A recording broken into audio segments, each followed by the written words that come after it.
Le mal a du génie. Il est malin.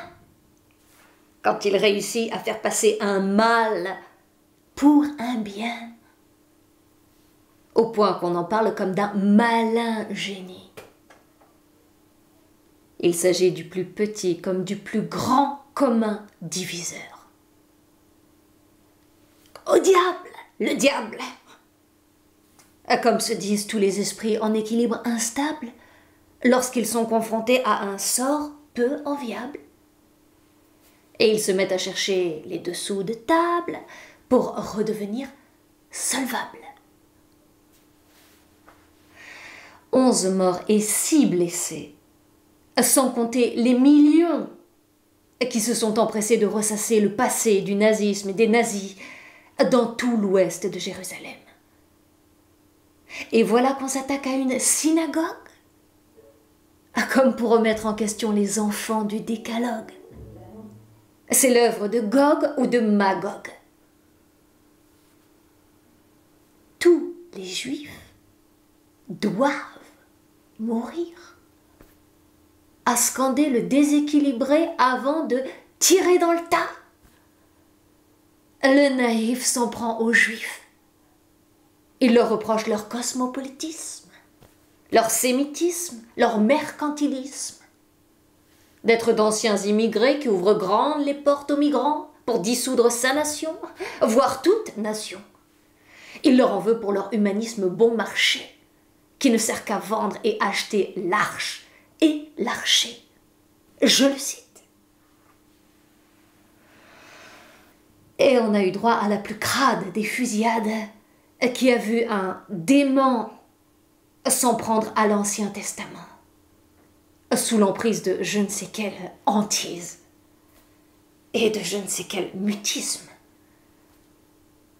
L'antisémitisme n'est pas mort, parce que le malin ne reconnaîtra jamais ses torts.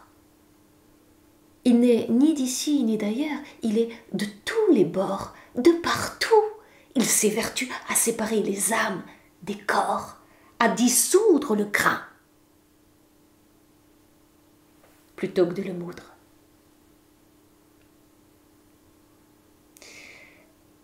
Les Américains sont meurtris par cette tuerie qui a eu lieu sur leur sol, ou sous leurs cieux, eux qui se prenaient pour Dieu. Minés, ils ne savent pas qui incriminer. Le catholicisme, le nationalisme, l'extrémisme. Ils ont du mal à s'expliquer sur cette radicalisation qui n'a aucune partie liée avec l'islam, parce qu'elle est aussi anti-islamique.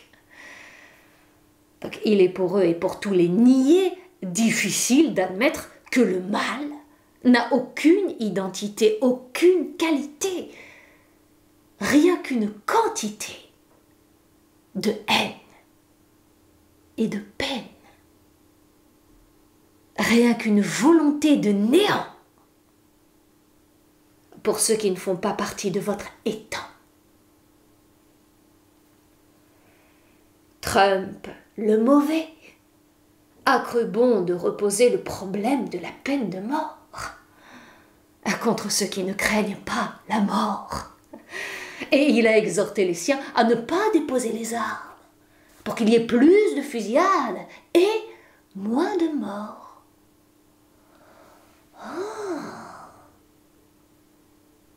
Et dire que tous mes amis le prennent pour un génie, je les plains. Parce qu'ils sont vraiment, mais alors, vraiment pas malins.